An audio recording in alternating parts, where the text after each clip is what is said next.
Absolutely beautiful Saturday here in San Luis Obispo for the last regular season California Collegiate League game for the San Luis Obispo Blues this season. Welcome into the broadcast booth, everybody. As always, my name is Mark Robinson, sitting alongside our play-by-play broadcaster, Nate Mills, here to give you all the pregame information that you need to get set for today's game.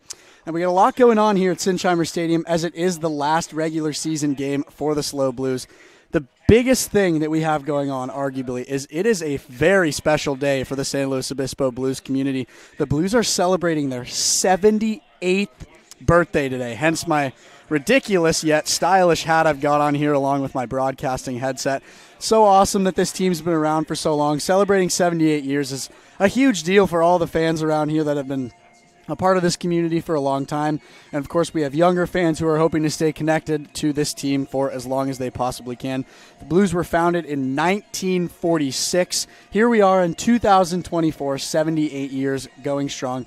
And what better day to celebrate the 78th birthday than the last regular home game of the season? We've got some other super awesome things going on here at Sinsheimer Stadium for the last regular season game of this 2024 Blues season. All of our promotions and all of our fun marketing stunts that we do in the stadium, all the interns will be participating in those today. Usually it's players, fans, all of the above. I will be golfing today for the chip in for season tickets promotion. I know that we've got some press box people running horses. They run in front of the fence, which is fun. You can actually see, and it's a good way to figure out who's fast out of a few of the interns. I know some interns. I think Katie and one of our other marketing interns are doing the Dizzy Bat contest, so that'll be fun as well. So just a lot of fun ways to kind of close out an amazing season that it's been. All the interns have been working so hard, and great way to close out an amazing time that everyone's been having at Sinsheimer Stadium with the Blues organization this season. Another cool thing the Blues organization was able to do today was recognize all of the amazing host families that put some of our awesome players with a roof over their head for the season. They did a cool little ceremony.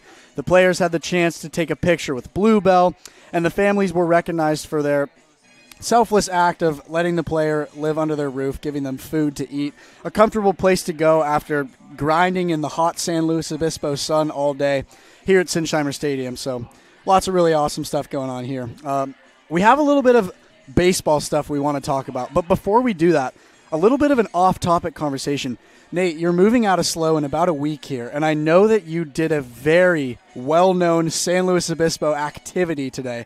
Talk to some of the viewers about what you did before the game today. Yeah, first of all, as interns, we have to address being a part of the San Luis Obispo Blues community. We are so grateful to put on what we call a dinner party for everyone at Sinsheimer on a night in and night out basis, and we're just very proud of what we can put out there into the community, and we're so glad that San Luis Obispo has reciprocated that so well for 78 years strong. So thank you to the fans out there for tuning into the SLO Blues streaming network and showing out to all these games, and especially a big thank you to our donors and the host families for the San Luis Obispo Blues. All this could not be done without your help and support, and we're just so grateful to be a part of that community, not just with San Luis Obispo, but the people that are involved with the Blues. So getting into the activity today, the Tri-Tip Challenge, I did it for the first time. You hike Bishop's Peak, you hike Madonna Mountain, and then you hike the Cal Poly Peak, and at the end of the day, you consume a Tri-Tip sandwich from Firestone Grill. And that sandwich felt heavenly after the physical exertion I put myself through. But Ryan and I will get into that a little later in the broadcast. But I certainly felt like a local today, even though I'm from San Diego. So, in the little time that you spend in San Luis Obispo studying at Cal Poly and getting involved in the community to get as much journalism experience as you can, cool to get to do that kind of a experience in SLO.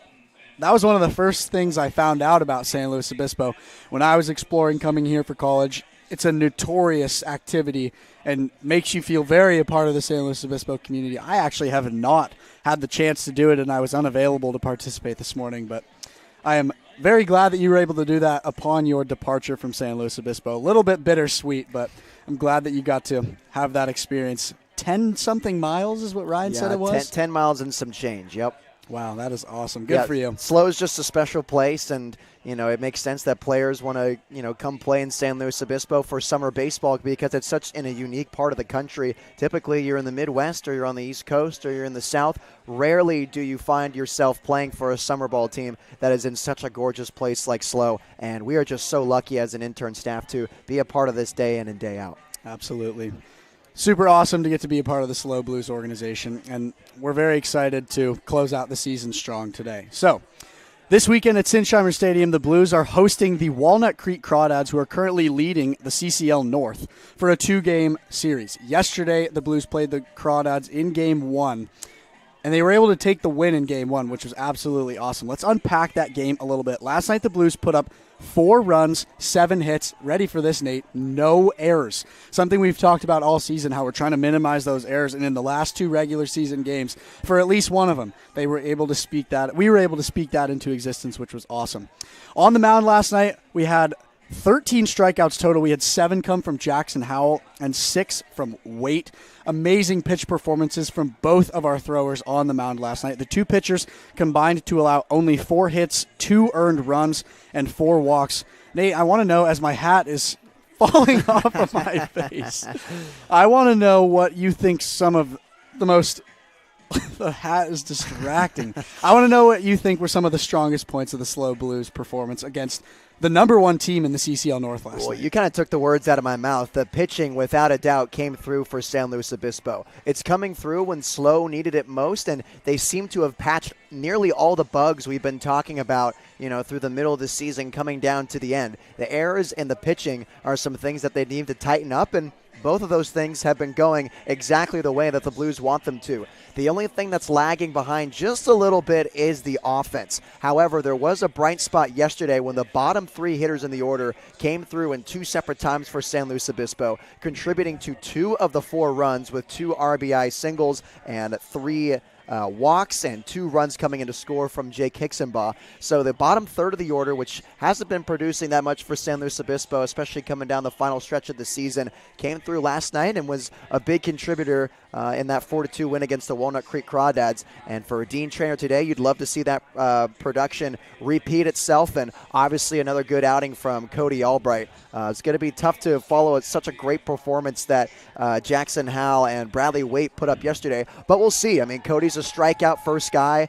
He'll attack hitters with the fastball, and once they hit the fastball, he'll duck and dive with the slider and the changeup. So we'll see how he handles this Crawdads offense, which is one of the best in the CCL. Yeah, and I think something else that's been really helping this team is, I think for the first time this season in these last 4, 5, 6 games, we've been seeing the most consistent of a lineup, because the roster in general has dwindled down to a select number of guys, and these guys are starting to find themselves hitting in similar areas of the lineup over and over again. Let's take a quick look at tonight's lineup for the SLO Blues. We're seeing kind of the first 3 guys in that top spot consistently where they've been. E.J. Royal leading off, Sam Ardois right behind him, and Cooper Witten in the 3rd spot. And then kind of in that middle area, Zach Tollerman has been in that 4-5 spot for the majority of the last few games. And then taking a look at kind of the bottom half, Gavin Constantine, Giovanni Blanchette, those 2 have been on the lower side of the lineup, and I think consistently staying in the same spot is what's helping these players start to make a little bit more noise on offense, and we're hoping to see even more of that tonight for the last regular season game for the SLO Blues. And as a former player, that is huge. Knowing that every day your last name is going to be written on that starting 9 gives you the confidence in your manager and in yourself that no matter what, if you fail, you're going to get another opportunity, and Dean Trainer is not going to have a quick trigger. Although Dean has been known to be a mix of old school, let guys go a little longer, and also yank guys immediately when they aren't performing well. So he's kind of left to no choice right now with how much the roster has shrunk, and that's left him with the players, the few that are left staying in their spots in the order, and that's got to be comforting for those hitters. I know as a former hitter myself, it was for me as well. So that certainly can contribute to the 9-game win streak that the Blues are currently on. Definitely, and we're hoping to see a lot of that play into tonight's game as well, as we hope to take the sweep over the Walnut Creek Crawdads. SLO Blues are now 20-13, sitting at second place in the CCL North after being 10-13. We have cruised to the second place spot. We have clinched second place in the division, and we will 100% be hosting a home playoff wildcard game next Tuesday if, which we've spoken this theoretical into existence a few times, it's starting to inch closer and closer. If we win again today and sweep the Crawdads, and if the Crawdads then travel back to the Bay Area and lose against the Menlo Park Legends, the Blues will clinch the entire north side of the CCL, and we will host the Wednesday playoff game in which the Crawdads and the Stompers will play each other in the wild card. Yeah, and then the winner of that plays at Sinsheimer. If the Blues win that, they will host the CCL Championships for the first time since 2022, where the Blues played the host, but they didn't participate in the tournament themselves. So the Blues will be hosting it and playing in it. But for now, it's this game against the Walnut Creek Crawdads as SLO tries to get an inch closer, a game closer to clinching first place. And, you know, for Walnut Creek, the game tomorrow against the Menlo Park Legends should be an easy one for them, to say the least. Walnut Creek on a 13-game losing streak, sort of fumbling into the final stretch of the season. So, but we'll see. It's baseball. Anything can happen. But for now, it's the Walnut Creek Crawdads in San Luis Obispo to face the Blues. Absolutely. Just a few minutes until first pitch here. One more thing that I want to do before we wrap up the last pregame show of the regular season. Nate, I want to know your favorite memory of the 2024 SLO Blues season, sitting up here calling the balls and strikes for the SLO Blues. You know, I've had a lot of good calls this summer, a lot of fun memories, and, you know, my selection here may be a little bit of recency bias, but the 2 RBI single from Jake Hicksonbaugh to put the Blues ahead of the Santa Barbara Foresters under the lights was pretty special. I think that's my favorite moment. You know, there's a couple you could go to, the John Damazonio 13 strikeouts against the Menlo Park Legends, but I'm an offensive guy. I played outfield. You know, I led with my bat, and so I'm going to go with that Jake Hicksonbaugh 2 RBI single against the Foresters. Gotta love it. I'll give a quick little spiel about my favorite memory of the 2024 season. This one goes way back to opening weekend. I believe we were playing against the West Coast Kings. We were down by 3 runs. Bottom of the 9th inning, the Blues got hot, and Caden Cuccia hits a awesome hit to left field, and we walked it off. Beat the West Coast Kings. I was down on the field interviewing Caden Cuccia, and I got dumped water all over me. But it was just a very raw, awesome, wholesome moment. Caden Cuccia left soon after that. Caden, we miss you, man, here in San Luis Obispo. So many great memories of the season, including sitting right here doing this pregame show with you, Nate. Absolutely. The Blues are taking the field, getting ready for the national anthem. We'll say goodbye from the broadcast booth. Mark, thank you as always for joining me for the pregame show. We'll send it down to Sinsheimer Stadium for first pitch, which should be commencing in a few minutes. For Mark Robinson, I'm Nate Mills on the SLO Blues Streaming Network.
As we celebrate the 78th birthday of the San Luis Obispo Blues, we also celebrate the final regular season game at Sinsheimer Stadium. Hello, everyone, and welcome back inside the broadcast booth. My name is Nate Mills, calling the balls, strikes, and much more for your Blues on the SLO Blues streaming network as San Luis Obispo gets set to host the Walnut Creek Crawdads, the kings of the CCL North. Last night, the Blues took the 4-2 victory over Walnut Creek to extend their winning streak into 9 games. The Blues also handed the Crawdads their 3rd straight loss. That's the first time that has happened all season for Walnut Creek, as San Luis Obispo ambitiously hunts for first place in the CCL North as the number 1 seed in the postseason.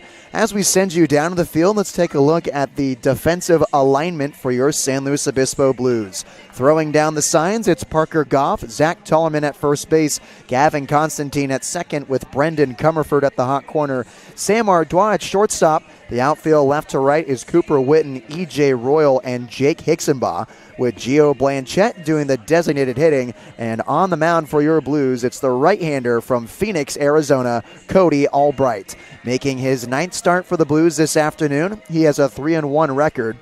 And in 37 innings pitched, he's allowed 26 hits, 8 earned runs, 17 walks to his 40 strikeouts, a sub-2 earned run average, and a 1.16 whip. Strikeouts are the name of the game for Cody, 9.73 strikeouts per 9, and only 4.14 walks per 9. So a bit of a contrast compared to Jackson Howell yesterday, who was a soft contact first guy. Cody Albright's going to pound these hitters on the inside with the fastball and the upper 80s, lower 90s, as he looks for a new place to call home after playing 2 seasons of junior college baseball. Here's the starting 9 for the Walnut Creek Crawdads. Casey Cummings leads things off. Nico DeFazio bats second.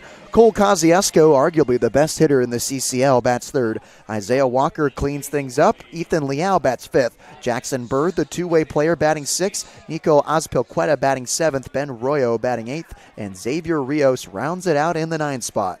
So here's Albright facing the leadoff man, Casey Cummings, as the first pitch misses outside at 4:03 p.m. 4:03 p.m., a 67-degree and sunny afternoon in San Luis Obispo. 1-0 is hit right back up the middle off the ankle of Albright. The third baseman, Comerford, throws it over to first. It's not in time.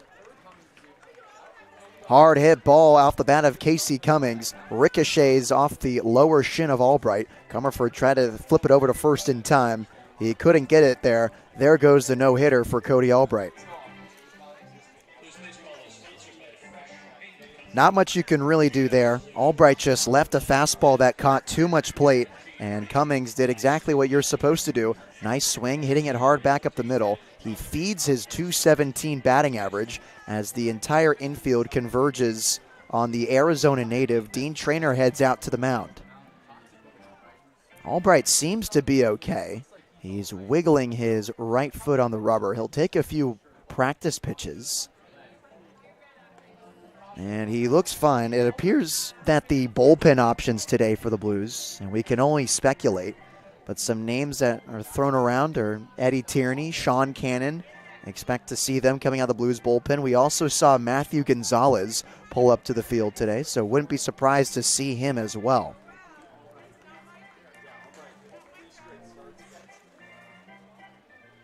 So Albright appears to be okay. The chillest dude in America getting back on the rubber after allowing the leadoff single to Casey Cummings. So now it's Nico DeFazio, the third baseman, batting second this afternoon for the Dads, with a runner on first base. Check at first is not in time. Long way for Zach Tollerman to apply that tag on the runner at first. And for DeFazio, he's making his 23rd appearance in the Crawdads' 36th game of the summer. Picked to first, caught in a rundown, is Casey Cummings. Chasing him is Ardois. Tollerman trying to pinch the gap. He'll flip it to Constantine, and they'll tag him out. Big out for the Blues after surrendering the leadoff single. They get Cummings in the rundown, and he gets tagged by the second baseman Constantine for the first out of the inning. Base running miscue for the center fielder. clearly was anticipating taking off towards second. The wrong foot came up from Cody Albright, and he just got caught in the middle. So now one gone, and the first pitch to the third baseman misses high for ball one. Now DeFazio brings his .253 average into today's ball game, 19 hits and 75 at bats, as the 1-0 is in there for a strike. In his 19 hits, 4 of them are for extra bases, 2 doubles, a triple, and a home run. 1-1 from Albright. Fastball that's blooped on the right side. Tollerman ranging in foul ground and makes the two-handed grab in front of the bullpen for the second out of the inning. Soft contact from Cody Albright, and there's 2 down after Tollerman fielded that one in foul ground. Now it's Cole Kosciuszko, the DH, batting third for the Walnut Creek Crawdads. It's been a little cold as of late, but you can't deny the numbers he's put up all season. The CCL leader in slugging, at-bats, doubles, home runs, and second in the league in hits. Stepping up with 2 gone. First pitch is a fastball missing high, 1 ball and no strikes to Kosciuszko, the UC Santa Barbara commit from Castro Valley. Here's the 1-0. Fastball fouled straight back for strike 1. And you don't see that too often. Kosciuszko late on a fastball. Typically, when pitchers leave it in the zone that much, Albright tried to go in the inside corner. Kosciuszko will punish it, especially on the inside. He can really get those hands inside, and we saw that in the Blues 2-game series against the Walnut Creek Crawdads in Walnut Creek as he chases that fastball up in the zone for strike 2.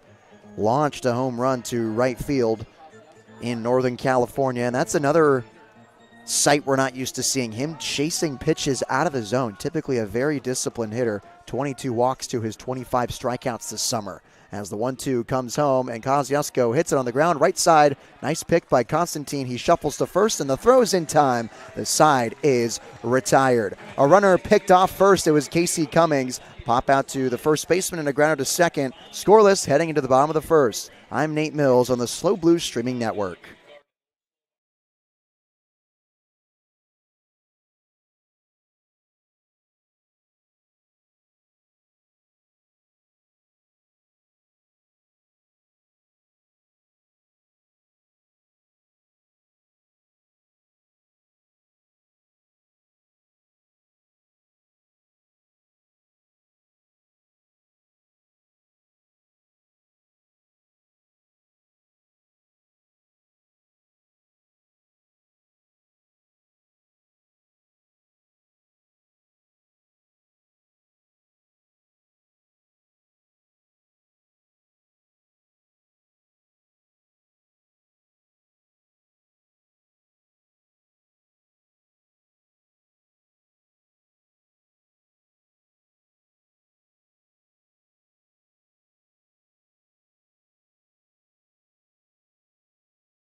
Cody Albright goes 1-2-3 against one of the best offenses in the CCL. Let's meet the defensive alignments for the Walnut Creek Crawdads. Rios does the catching as Azpilicueta plays first. Walker at second, DeFazio playing the hot corner.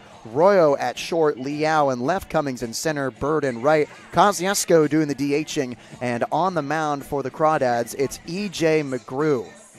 Left-handed pitcher from San Jose State facing E.J. Royal, no relation. After him, it's Sam Ardois, Cooper Witten, Zach Tullerman, Parker Goff, Brendan Comerford, Jake Hicksonbaugh, Gio Blanchette, and Gavin Constantine as the first pitch misses outside to Royo for ball 1.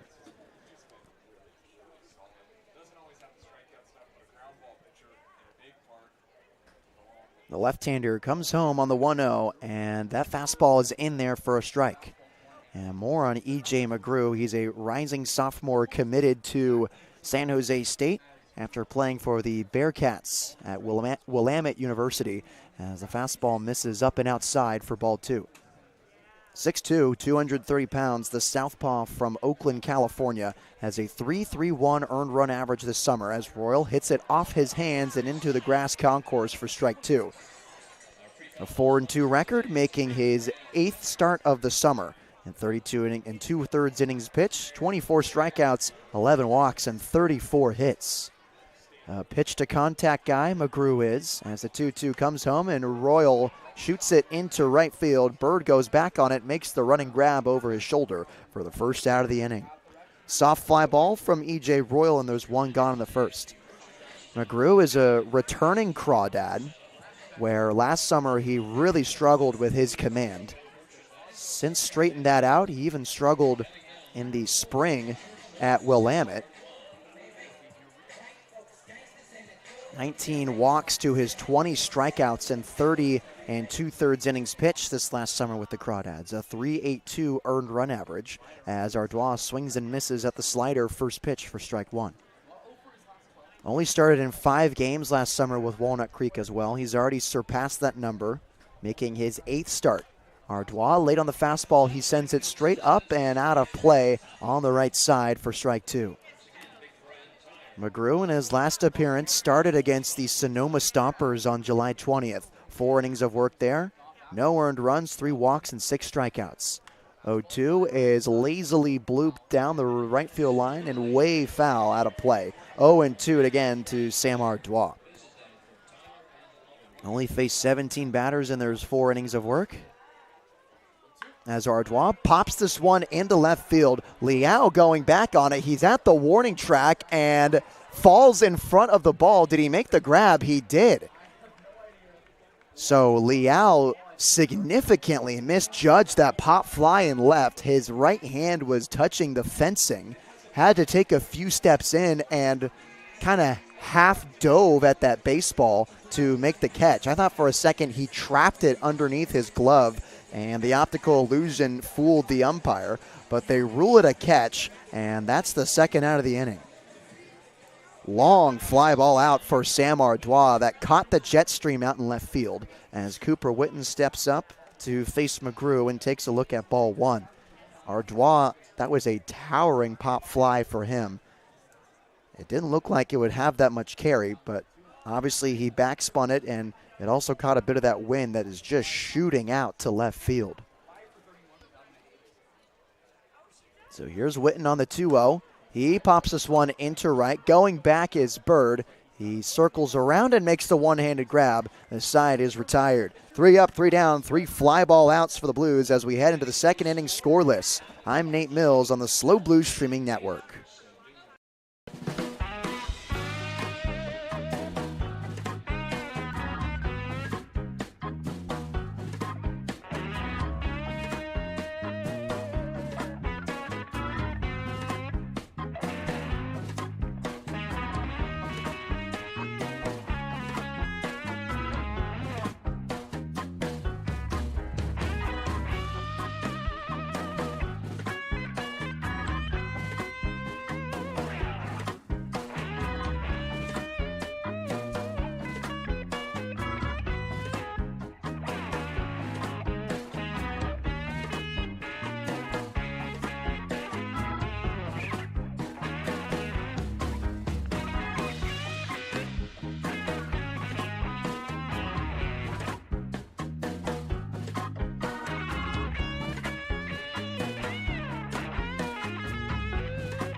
Middle of the order for Walnut Creek as the second inning is brought to you by Apex Technical Sales. You can find them at glenair-apex.com. Apex Technical Sales. We're here to make you successful. Isaiah Walker, Ethan Liao, and Jackson Bird due up to face Cody Albright as the 0-1 is bounced on the left side. Artois backs up, makes the throw, moving towards the outfield grass, and it's not in time. An infield base hit for the second baseman in the transfer portal from University of Texas, San Antonio. So 2 innings, 2 leadoff singles for the Walnut Creek Crawdads, as a runner is now at first base, and a fast one at that, and Isaiah Walker for Ethan Liao, the left fielder, batting 5th. Liao made a peculiar catch last inning in left field off the bat of Sam Ardois, who hit a towering pop out in left field, and Liao just absolutely misjudged it, but was able to recover, diving in front of the warning track to make the second out. No balls and 1 strike as an arm is already getting loose in the Crawdads bullpen. This one's hit hard in left field. That falls for a base hit. Back-to-back knocks for Walnut Creek, and there's 2 runners on for the Dads. Ethan Liao just ambushed the fastball from Cody Albright and sent a base hit into left field in front of Cooper Witten.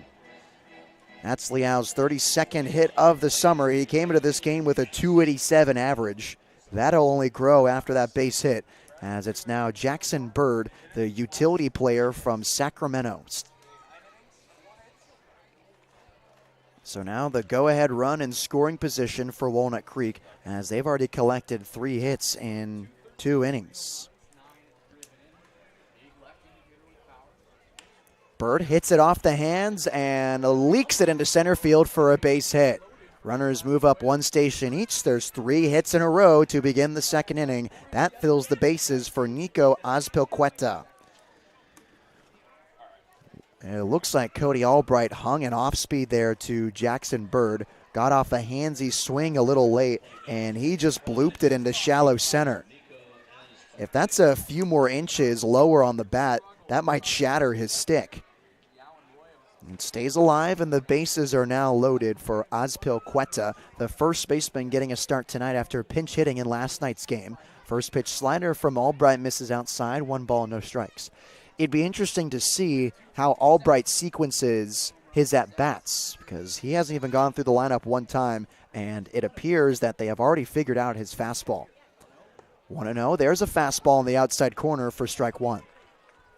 Azpilcueta making his 25th start of the summer. He's driven in 18 runs in his 21 hits for Walnut Creek. First team All-State at Ohlone College last year, as he checks his swing on a slider on the outside corner for strike 2. Cody Albright, the strikeout maestro, looking for his first K of the afternoon. Bases loaded, scoreless game. Here's the 1-2. Fastball missing way outside. Goff slides to his right, makes the nice pick in the dirt, keeps it in front at 2 balls and 2 strikes. First team All-State and first team All-American according to the Rawlings Pacific Association last summer with the Renegades at Ohlone. 2-2. Fastball missing high, 3 balls and 2 strikes. Cody looking for his first strikeout of the day. From the belt, here's the payoff pitch. Fastball is sent straight back into the screen. We'll do it again at 3 balls and 2 strikes. After surrendering those 3 hits in a row, Albright has struggled to find the strike zone against Azpilcueta. Looking to throw his best pitch here against the Ohlone first baseman. 3-2 is bounced on the ground right side. Tallman's got it. He goes home. They get the forts out there. Nice play by the first baseman to field that one on the backhand. All of his momentum was going towards second base. He had to fight the force and throw it across his body to Goff, who caught that one like a first baseman on the plate. So 1 gone in the second inning. Bases are still loaded. Azpilcueta just reached first on a fielder's choice. And now it's Ben Royo, the shortstop, batting 8th. Royo entered this game with a .233 batting average, making his 28th start. As he checks his swing on the fastball high, they say he didn't go around for ball one.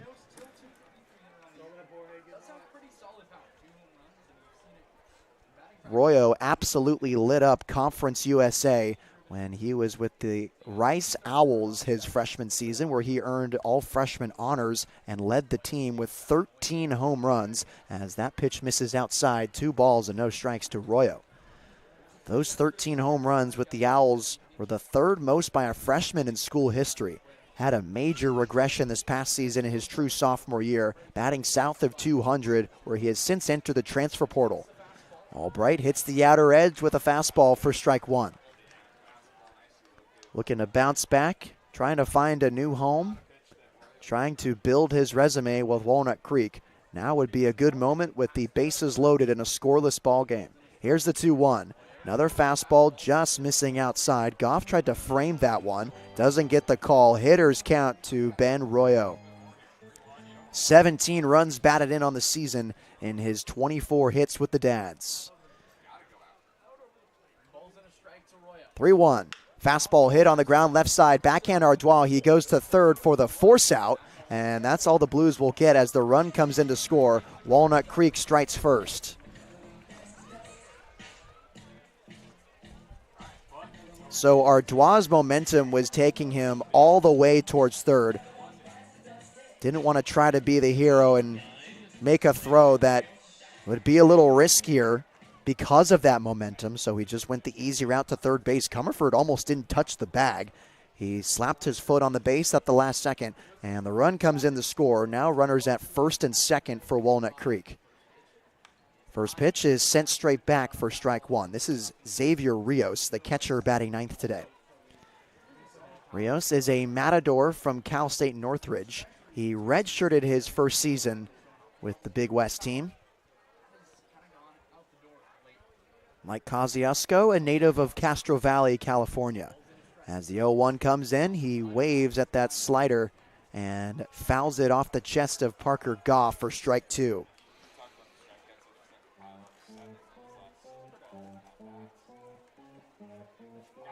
One to 0 ball game. Ethan Liao scored on a fielder's choice from Ben Royo. Runners at first and second, both runners on, reached on a fielder's choice. It's up to Rios to keep this inning alive as he fights in an 0-2 count to Cody Albright. 0-2. Fastball missing low and inside for ball 1.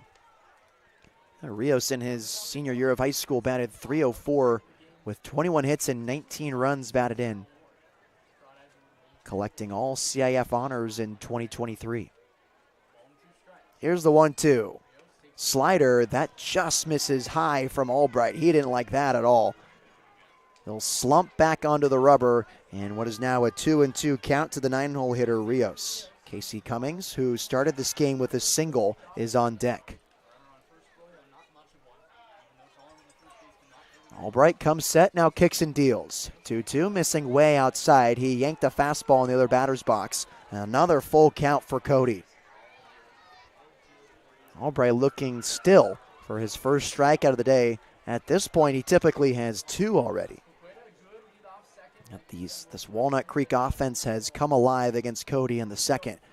3-2, it's softly popped up and out of play over the Blues dugout on the right side. Do it once more on 3 balls and 2 strikes.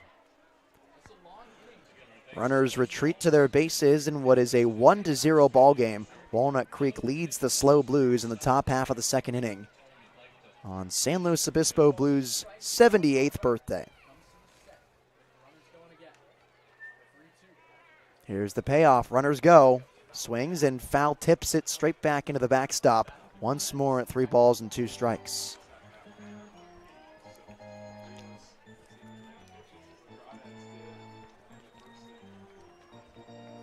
Taking his time getting back in the box is Xavier Rios. Deep breath as he surveys his ash bat.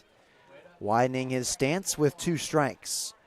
2 gone, 2 runners on base. Here's the 3-2. Fastball just missing inside, ball 4. Cody Albright tried to hit the inside corner to the 9-hole hitter. It misses too much, And there's a 2-out walk. That loads the bases for Casey Cummings. First walk of the day for Cody Albright. It keeps things alive in the second inning. Cummings has batted in 15 runs this summer on his 30 hits. First pitch to Cummings misses low and outside for ball 1.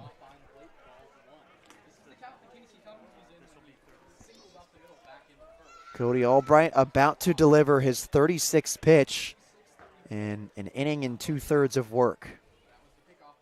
Here's the 1-0. Fastball down the middle for strike 1.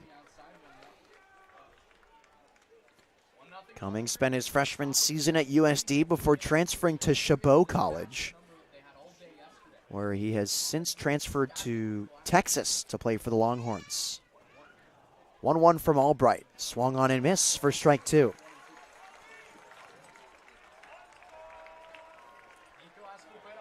Bases loaded for Walnut Creek. They lead by 1 over the Blues in the second inning. Cody Albright gets his sign as he comes set from the stretch. 1-2. Slider missing way outside. Cummings didn't offer at it. 2 balls and 2 strikes from Cody. And there hasn't been too many times this summer we've seen Albright resort to the off-speed stuff. This is the earliest I've ever seen. 2-2, hit off the hands, right back into the press box, and our statistician almost makes the grab. Second souvenir of the summer for us. Another foul ball, as staying alive in this at-bat is Casey Cummings on the 2-2 count. Albright kicks and deals. Fastball, another one sent straight back, this time off to our right. We'll do it again at 2-2. After spending 44 games with the Blues last summer and not collecting a single foul ball into the press box, I've now seen 2.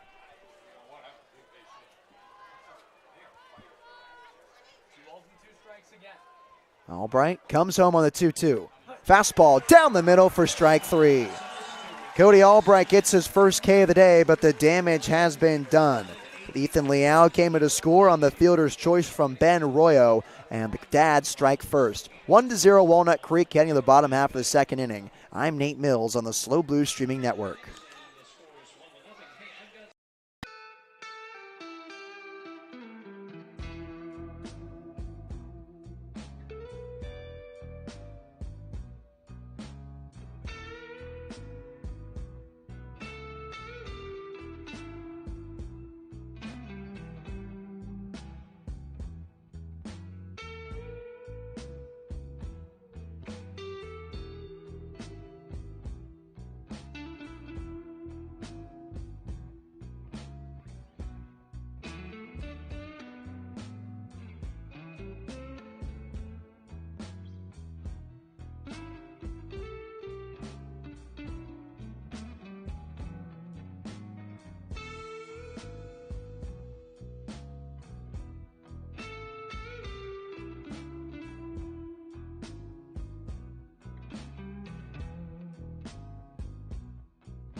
A 1-0 lead for Walnut Creek. They collected their first run of the afternoon after Ethan Leal scored on the fielder's choice off the bat of Ben Royo. So it's the middle of the order for San Luis Obispo. Zach Tullerman takes a look at strike 1 against E.J. McGraw, who made easy work of the Blues last inning, forcing 3 fly ball outs from San Luis Obispo.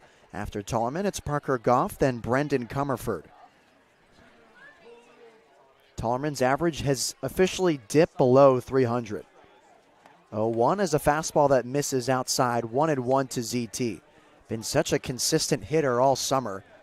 has worked on lifting the baseball, and he's sprayed line drives across the diamond. He sprays one here that falls into right field for a base hit. First knock of the day for the Blues, and it goes the opposite way off the bat of Zach Tollerman.